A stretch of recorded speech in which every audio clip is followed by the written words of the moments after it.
बिस्मिल्लाहिर्रहमानिर्रहीम। नाज़रीन अस्सलाम वालेकुम, मैं हूँ मंसूर आज़म काजी। पाकिस्तान ने अफ़गान तालिबान की दरख्वास्त को मुस्तरद करते हुए वाज़ह कर दिया है कि वो अपनी कौमी पॉलिसी पर कोई समझौता नहीं करेगा और 1 अप्रैल से तमाम गैर कानूनी अफ़गान बाशिंदों और अफ़गान सिटीज़न कार्ड होल्डर्स को मुल्क बदर किया जाएगा। जबकि दूसरी जानिब खैबर पख्तूनख्वा के वज़ीर आला अली अमीन गंडापुर ने इस फैसले के मुखालफत करते हुए दो टोक ऐलान किया है कि वो अफ़गान बाशिंदों के ख़िलाफ़ किसी भी ऑपरेशन की इजाज़त नहीं देंगे और अगर ज़रूरत पड़ी तो ख़ुद अफ़गानिस्तान जाकर तालिबान से बात करेंगे।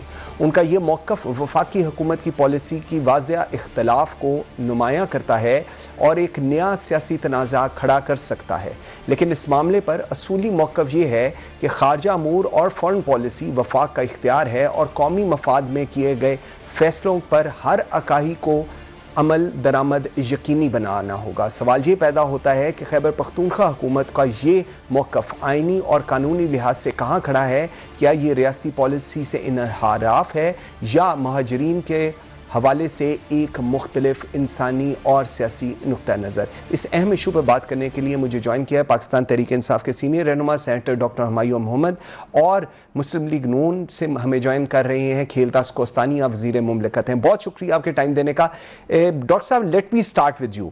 हुकूमत पाकिस्तान ने अफ़गान तालिबान की दरख्वास्त मुस्तरद करते हुए वाज़ह किया है कि वो अपनी कौमी पॉलिसी पर कोई समझौता नहीं करेंगे, लेकिन इसके साथ साथ हम देखते हैं कि हमारे अफ़गानिस्तान के साथ तल्लुकात दोबारा एक टेंजेंट की सिचुएशन, एक मुश्किल सिचुएशन हमें लग रहा है होती हुई नज़र आ रही है आइंदा कुछ अरसे में। कीपिंग इन माइंड जो इस वक्त सारा बलूचिस्तान में एक सिचुएशन चल रही है जहां पर हम लोग देखते हैं कि चीज़ें अफ़गानिस्तान से ट्रांसफ़र हो रही हैं और अब खैबर पख्तूनख्वा में भी एक चैलेंज है। इसको आप कैसे देख रहे हैं जी? बिस्मिल्लाहिर्रहमानिर्रहीम, या का नाबुदु व या का नस्तईन। देखिए, इस तरह है कि एक सवाल कि क्या जो गैर कानूनी लोग हैं, अफगानी लोग हैं पाकिस्तान में, क्या उनको निकालना चाहिए कि नहीं? उसका आंसर मेरी नज़र में यस है कि उनको निकालना चाहिए, ये जो गैर कानूनी है। अच्छा, उसके बाद बाकी वो लोग जो कि कानूनी तौर पर आए हुए हैं। अब यहाँ पे थोड़ा सा डिफरेंस ओपिनियन आ जाता है। अगर आप पाकिस्तान के लॉज देखें, उनमें देखें कि जो लोग इतने अरसे से बाशिंदे हैं पाकिस्तान में 40-40 साल से, उनकी 2-2 नस्लें 3-3 नस्लें होंगी, तो उसके अंदर क्या वो आ जाता है। फिर ये याद रखें कि क्या सारे के सारे बाशिंदे क्या इस प्रॉब्लम में आ सकते हैं? और फिर इसमें जो सबसे बड़ा स्टेक होल्डर है वो केपी दफाते खुद है। तो अगर हुकूमत कोई ऐसा फैसला कर रही है कि जिसके अंदर केपी बजाते एक सूबा, उसका एक सबसे बड़ा स्टेक है और आप उसको बीच में या उसका पॉइंट ऑफ व्यू के बीच में नहीं लेकर आते, तो यहाँ पे फिर मसले शुरू हो जाते हैं। यहाँ पे फिर प्रॉब्लम्स हमारी जो जो गवर्नेंस या हमारी डिसीजन मेकिंग है उसमें भी आ जाती है। देखिए, ये याद रखिए, there is always more than one way of skinning a cat. ठीक है, जस्ट बिकॉज कि हम लोग अपने बॉर्डर को प्रॉपर तरीके से मैन नहीं कर पा रहे, जस्ट बिकॉज कि हम लोगों को जो हमारी इंटेल हमें मिली है, अब मुझे नहीं पता, लेकिन अफसार आलम का एक वीडियो क्लिप मैंने देखा था, वो बहुत ही मुझे डिस्टर्ब कर रहा था कि जिसमें वो बता रहे थे कि उनको जो जो इंटेलिजेंस थी कि भाई 4 या 11 तारीख को होगा, फलानी जगह पर होगा, फलानी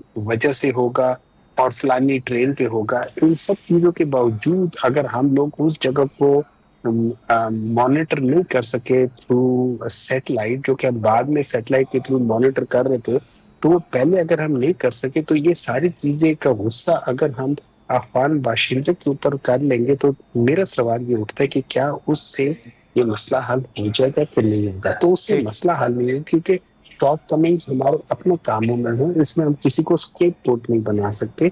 हाँ, जो इलीगल लोग हैं जो यहाँ ठहरे हुए हैं उनके ऊपर डेफिनेटली करना चाहिए, वो वैसे भी करना चाहिए। बिल्कुल से। अच्छा जो डॉक्टर साहब, इलीगल इसमें चीजें उसके ऊपर वैसे भी बिल्कुल करना ठीक। चाहिए। अच्छा, इसमें जो वफाकी हुकूमत के फैसले के मुताबिक अगर हम बात करें तो 1 अप्रैल से वो कह रहे हैं कि जी तमाम गैर कानूनी अफगान बाशिंदे, और ये जो दूसरी बात अभी कर रहे थे आपके अफगान सिटीजन कार्ड होल्डर को मुल्क से बदर किया जाए। भाई इस तनाजुर में केपी हुकूमत की एक पॉलिसी, मुखालफत की पॉलिसी अगर मैं कहूं तो इसमें कोई गलत नहीं होगा, वो सामने आ रही है। तो लेकिन अगर हम एज पर लॉ देखें, as per the rule of the game देखें, तो फॉरेन पॉलिसी और ये जो डिसीजन है ये वफाक का डिसीजन होना चाहिए और उसके ऊपर तमाम इकाइयों मींस तमाम सूबों को उसके ऊपर इंप्लीमेंटेशन करनी चाहिए। ये दो डिफरेंट चीजें हैं, एक गैर कानूनी और दूसरे जिनके पास अफगान सिटीजन कार्ड्स हैं। इन दोनों को एग्जिट करने के लिए ये जो केपी का स्टांस आ रहा है, इसको फिर आप कैसे डिफेंड करेंगे जी? देखिए, केपी का स्टांस आप बिल्कुल कह सकते हैं कि जिस एंगल से आप लोग देख रहे हैं उस एंगल से आप कह सकते हैं कि यार ये वफाक के खिलाफ है। मैं उसको दूसरी तरीके से पुट करूंगा कि ये डिफरेंस ऑफ ओपिनियन है। अब मुझे पूरी तरीके से याद नहीं है लेकिन वी कैन चेक इट कि अगर कोई शख्स लेट्स से जो आपके रेफ्यूजी है और वो आपके पास लीगली बैठा हुआ है, the question is can we really send him back? ये सवाल एक उठता है, एक बहुत इंपॉर्टेंट है। अच्छा, फिर उसके बाद जो लोग यहाँ पे 2-3 नस्लों से हैं, should they be naturalized or not? आपके कितने ऐसे लोग हैं जो पाकिस्तानी जो बाहर चले गए और वो वहां जाके बैठे हुए हैं और सिटीजन कार्ड्स के लिहाज से बैठे हुए। फर्स्ट करे जो अमेरिका है या किसी जगह पे होता है, वहां पे कितनी जगहों पे हमने देखा है कि राइटली और रॉन्गली उन्होंने पाकिस्तान को ब्लेम किया है। अब अगर वो पाकिस्तान के जितने भी सिटीजन जो कि वहां लीगली बैठे हुए थे उनको निकाल के बाहर निकाल देते, क्या वो हमारे लिए अच्छा होता है या बुरा होता? ठीक है, देखिए आप जरूर इनको वापस कर सकते हैं लेकिन उसका रिपरकशंस स्टॉप हो। सवाल ये होता है कि ये जो जो डिसीजंस होते हैं ये न्यू जर्क डिसीजंस नहीं होने चाहिए, इनके ऊपर थॉट प्रोसेस होने चाहिए। आप इतने लोगों को वहां कर देंगे। ऑलरेडी देखिए, ऑलरेडी हम लोगों ने अपने गलत डिसीजन से कभी न कभी हमने बहुत गलत किए। क्या हमारा वो डिसीजन जो था जब हम लोग सोवियत यूनियन के खिलाफ हम लोग जहाज में, क्या वो सही था गलत था? क्या हम लोग 9/11 में क्या हम लोग सही थे गलत थे? तो बहुत सारे हमने गलत डिसीजन लिए और उसका हमने खमियाजा भुगता है और वो सारे नी जर्क रिएक्शन। तो इसके ऊपर जरा बैठ के सोच समझ के करना चाहिए। और वेरी इंपॉर्टेंट, मेरा ये ख्याल है, मैं पर्सनली ये समझता हूँ, मैं पर्सनली ये समझता हूँ कि इसको नहीं करना चाहिए। इलीगल की हद तक मैं एग्री करता हूँ लेकिन लीगल लोगों की हद तक मैं डिसएग्री करता हूं। Okay, fair enough. जरा मैं ये चीज खेलदास कोस्तानी साहब की तरफ भी लेकर जाऊं। खेलदास भाई, अभी डॉक्टर हुमायूं मोहम्मद से हम यही बात कर रहे हैं। अब जो सूरत हाल है, खैबर पख्तूनख्वा के वजीर आला अलीम गंडापुर ने जो फैसला है हुकूमत का उस पर एतराज करते हुए कहा है कि वो तालिबान से इस मामले पर बात करेंगे और रेफ्यूजीज को भी वापस नहीं भेजा जाएगा। आप वफाकी हुकूमत हैं, आप लोग अब इस सूरत हाल को किस तरह मैनेज करेंगे? क्योंकि अगर आपकी एक इकाई मींस खैबर पख्तूनख्वा, वहां पर चीफ मिनिस्टर कह रहे हैं कि नहीं जी इनको वापस भी नहीं भेजना और मैं जाके अफगानिस्तान में तालिबान से बात करूंगा, इसको आप लोग कैसे फिर सेटल करेंगे? देखें मंसूर साहब, पहली बात ये जो दहशतगर्दी है ये सिर्फ एक केपीके का मसला नहीं है, बलूचिस्तान का नहीं है। मैं समझता हूँ ये फेडरेशन, सूबों और पूरे कौम का मसला है और एक रियासती पॉलिसी होती है वो एक जैसी होती है दहशतगर्दी के खिलाफ। जैसे नेशनल एक्शन पहले बना था या जो एपेक्स कमेटी है, ये फोरम मुतल्लका मौजूद है।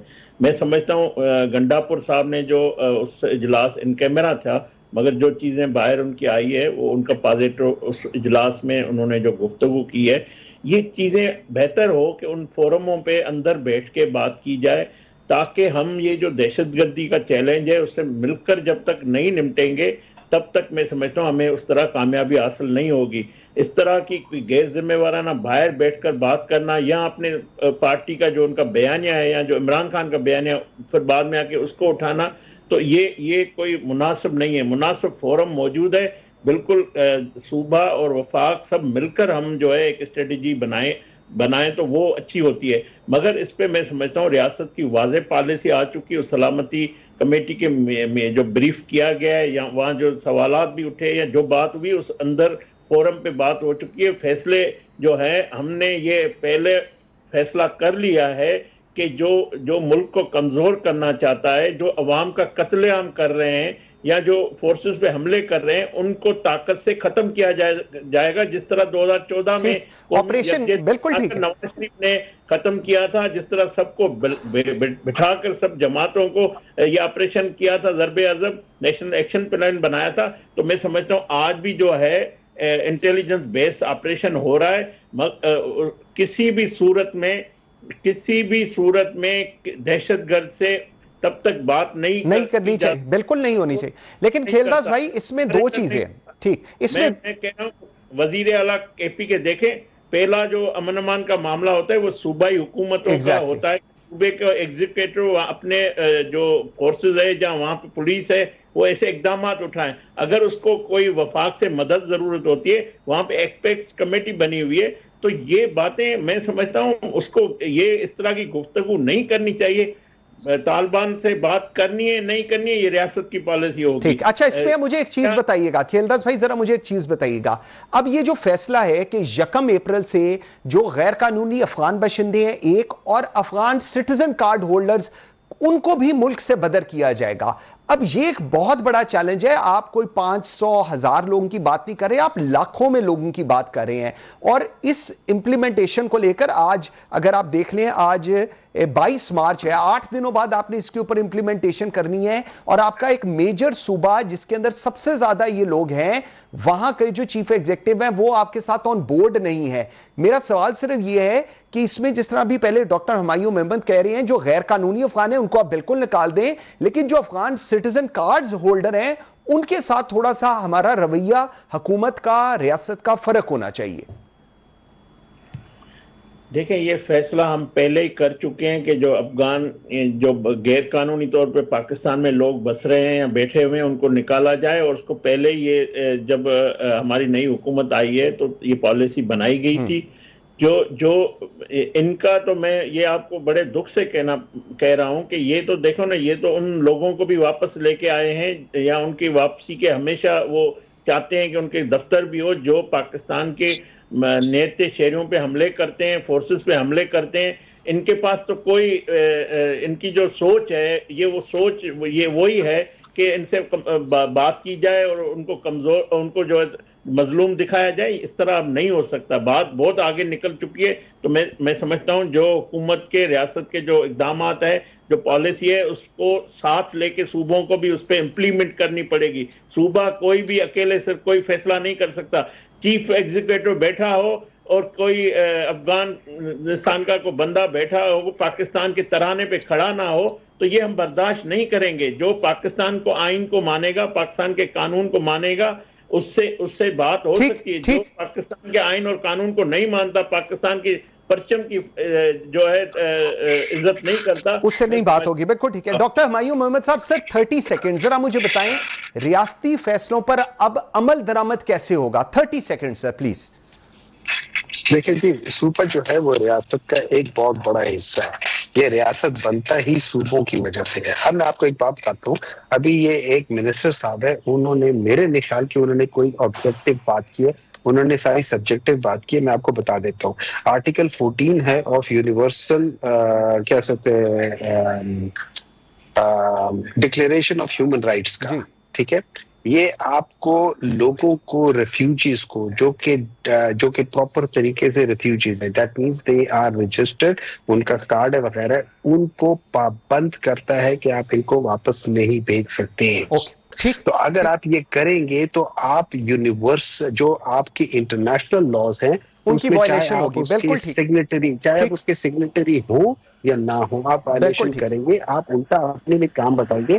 देखिए प्रॉब्लम ये, हमारे मुल्क में जब हम अनपढ़ लोगों को लाके बिठा दिया है, ठीक, तो फिर उनसे इस किस्म की, डॉक्टर साहब बिल्कुल ठीक, मुझे मेरे पास टाइम बिल्कुल जी खत्म हो गया। Doctor Humayun Mohammad thank you very much ji, I am sorry time खत्म हो गया जी। खेलदास कोस्तानी साहब बहुत शुक्रिया आप दोनों के टाइम देने का। नाज़रीन एक ब्रेक लेते हैं जी, जिस वक्त ब्रेक से वापस आते हैं तो पाकिस्तान तहरीक इंसाफ ने पंजाब हुकूमत की परफॉर्मेंस के ऊपर एक वाइट पेपर इशू किया है और उस वाइट पेपर के अंदर उन्होंने बहुत सारे संगीन इल्जामात भी लगाए हैं। कहा है जो हम लोग काम कर रहे थे, जो इनिशिएटिव्स हमारे थे, उन सब के ऊपर बोर्ड चेंज करके आज की हुकूमत ने उसको क्लेम किया है कि ये तमाम जो इनिशिएटिव्स या जो काम हैं ये इन लोगों के हैं। इस पर हम बात करेंगे और मेरे साथ मौजूद होंगे पंजाब में के अपोजिशन लीडर मलिक अहमद खान भच्चर साहब। मेरे साथ रहिएगा।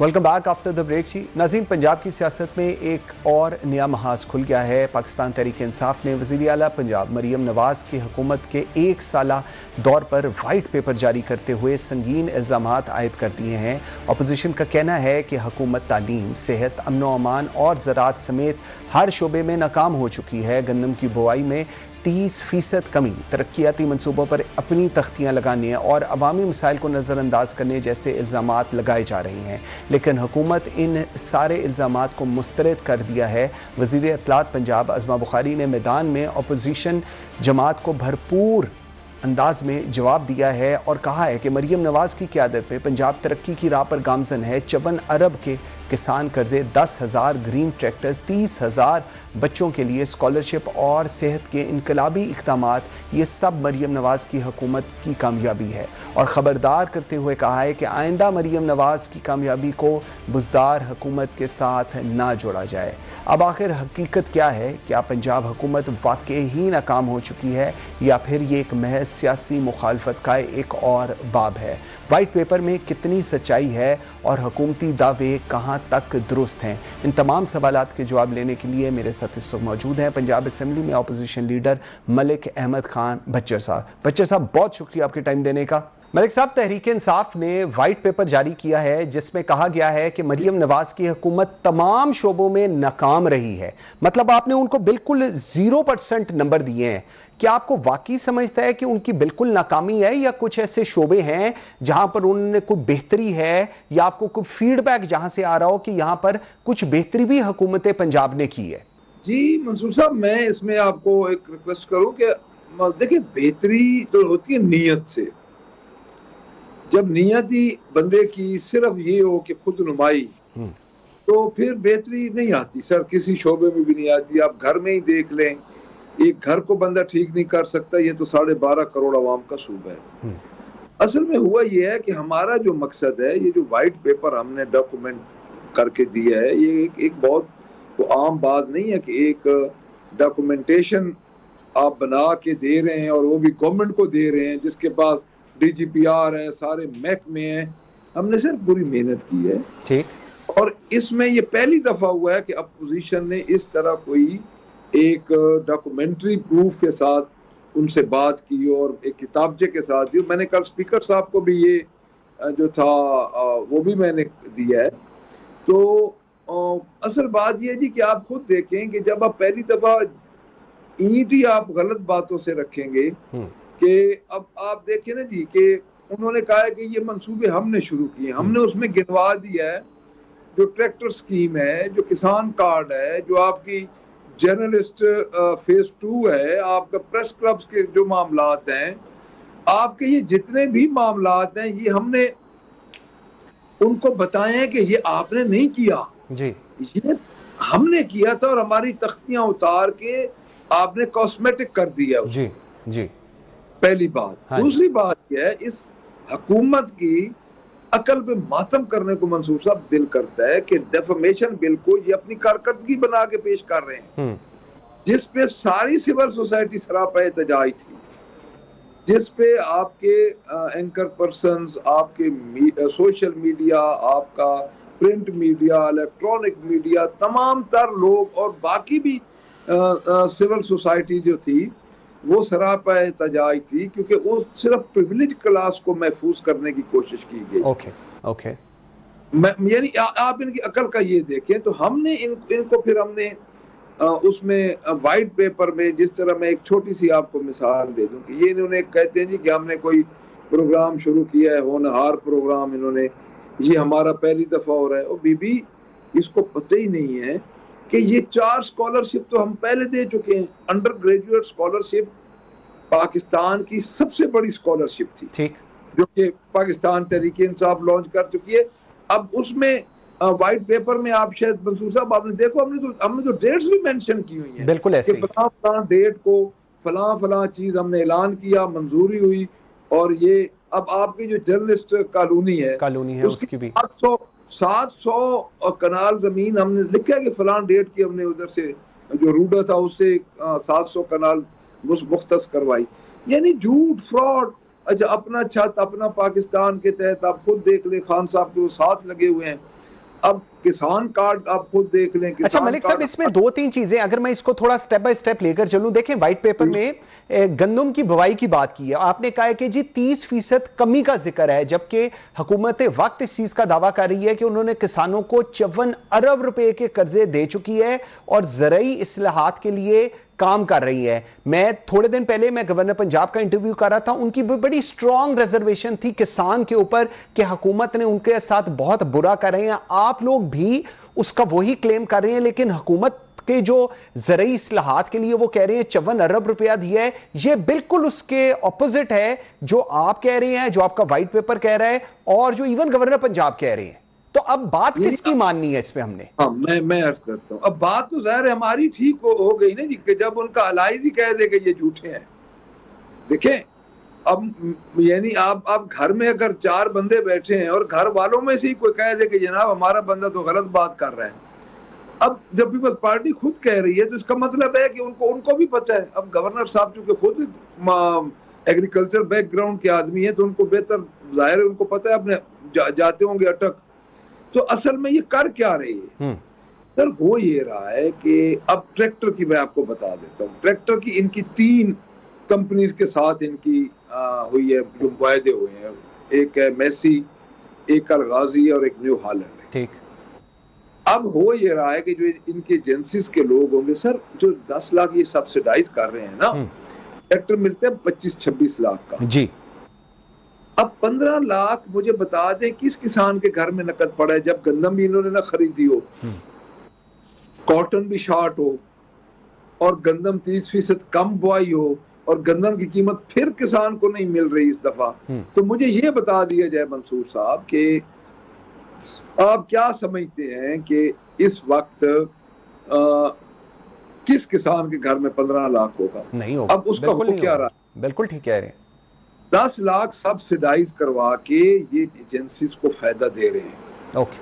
ओके। एजेंसी किसी बंदे को टेक्निकल पॉइंट का नहीं पता, हम चूंकि एक एग्रीकल्चर बैकग्राउंड है, हमें पता है। ठीक, बिल्कुल सही।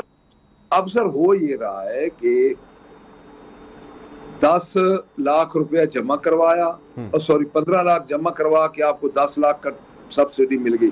और भाई 15 लाख कहाँ किसान से लें? हमारा जो कामयाब जवान प्रोग्राम था उसमें हमने सब्सिडाइज करके हम कंपनीज को पैसे जमा करवाते थे और बाकी हम बैंक से बिला सूद कर्जा दिया जाता है। बिल्कुल। अच्छा, इसके साथ ही बिल्कुल, अच्छा इसके साथ ही मरियम नवाज हुकूमत का कहना है कि वो अपनी छत अपना घर, जिसके भी आपने अर्लियर भी बात की थी, मंसूबे के तहत हजारों घर बना चुकी है, जबकि आप लोग कह रहे हैं कि ये मंसूबा आपका था।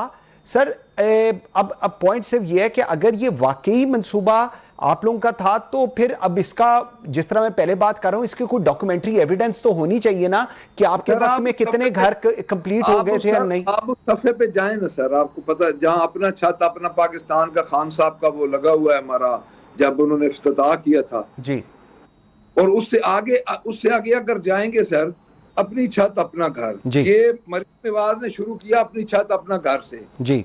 आज के सर हकीकत ये है कि ये प्रोग्राम, ये प्रोजेक्ट्स मेरा पाकिस्तान मेरा घर से पाकिस्तान तहरीक इंसाफ ऑलरेडी कर चुकी है 2020 में। ठीक, और कितने घर बने थे आपके टाइम में? पंजाब में अफोर्डेबल हाउसिंग स्कीम की मंजूरी दी गई। मंसूबे के तहत ये 146 तहसीलों में 133 मकामात पर घर बनाए जाने थे। पंजाब बैंक हर घर की तामीर के लिए 10 लाख रुपए फराहम कर रहा था। पंजाब के 32 मकामात पर 10,000 घरों की तामीर का आगाज कर दिया था, जिसमें ये जिन्होंने पिछली गुजरांवाला में जाके चाबियां दी हैं वो हमारा प्रोग्राम था सर। ओके ठीक। ये 2020 में पंजाब अफोर्डेबल हाउसिंग स्कीम है, उसके तहत। और ये तो हमने तो डेट दी हुई है ना जनाब। बिल्कुल सही, ये आप चेक कर लें। बिल्कुल, इसको जी वेरीफाई किया जा सकता है। This is the right approach कि वेरीफाई कर लें ताकि हम सबको दूध का दूध पानी का पानी का पता चले। अच्छा मलिक साहब, एक और चीज थोड़ा सा अगर हम इसको आगे लेकर चलें, पंजाब हुकूमत का कहना है कि उन्होंने सेहत के शोबे में इस्लाहात की हैं, डायलिसिस सेंटर का प्रोग्राम बनाए हैं, मुफ्त अद्वियात और एयर एम्बुलेंस सर्विस मुतारफ कराई है, जबकि आप वाइट पेपर पे हुकूमत को नाकाम दे रहे हैं। सर, इसको भी लेकर थोड़ा सा बताएं, क्योंकि कहा यह जा रहा है कि ये जितने इनिशिएटिव थे ये आप लोगों के वक्त में नहीं थे और आज की हुकूमत ने इसके इनिशिएटिव लिए हैं स्पेसिफिकली हेल्थ को लेकर। सर 17 पे आ जाए अगर आपके पास है जी।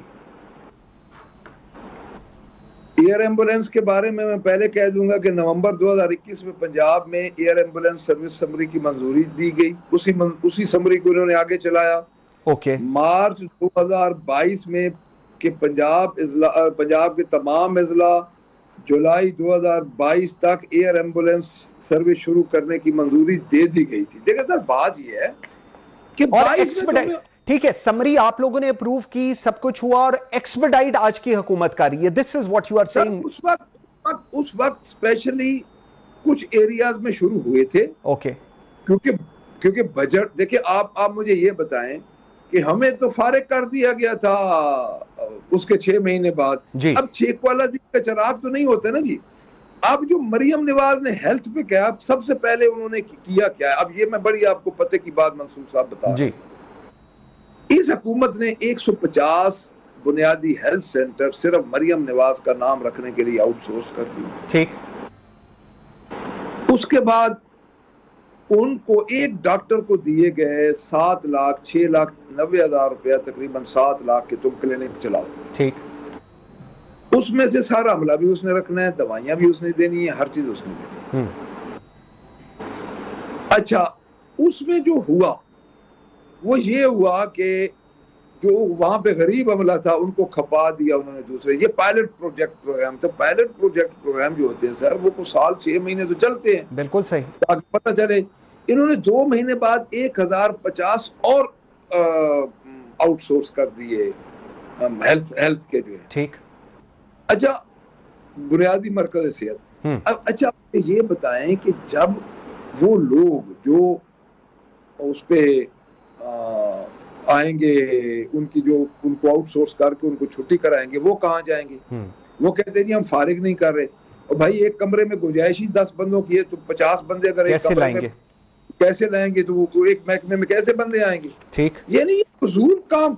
सर ये देखें कि इन्होंने सेहत कार्ड में किया क्या? डायलिसिस का अलहदा कर दिया। हमारा एक सेहत कार्ड था, उस पे यूनिवर्सल था सबके लिए। बिल्कुल ठीक। अच्छा मलिक साहब, एक और लास्ट चीज जरा मुझे बताइएगा। अज़मा बुखारी कह रही हैं कि 70%, वो कह रही हैं जी जो सर्वे रिपोर्ट्स आ रहे हैं उसके मुताबिक 70% अवाम मरियम नवाज की पॉलिसियों से मुतमिन है, और वो कह रही हैं कि आप लोग शायद अवामी राय के बरक्स कोई सियासी बयानियां बनाने की कोशिश कर रही हैं।